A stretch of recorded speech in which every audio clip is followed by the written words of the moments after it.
Кочанската општа болница доби нова интензивна соба.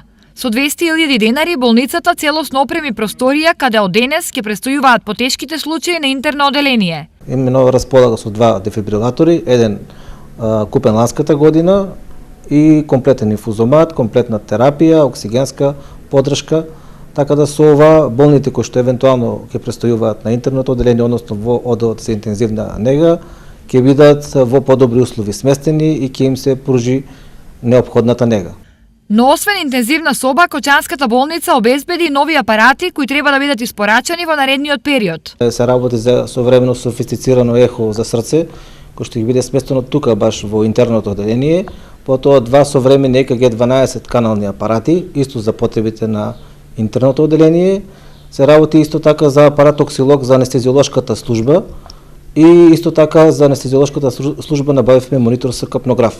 Освен со апаратура, Кочанската болница ќе се поднови и со ново, комплетно опремено санитетско возило. Инаку, ова се први поголеми инвестиции и опремување во Кочанската болница по период од над 3 децении. Ова значително ќе ги подобри условите за дијагностика и лекување на пациентите од Кочанско-Виничкиот и Пијанечко-Малешевскиот крај.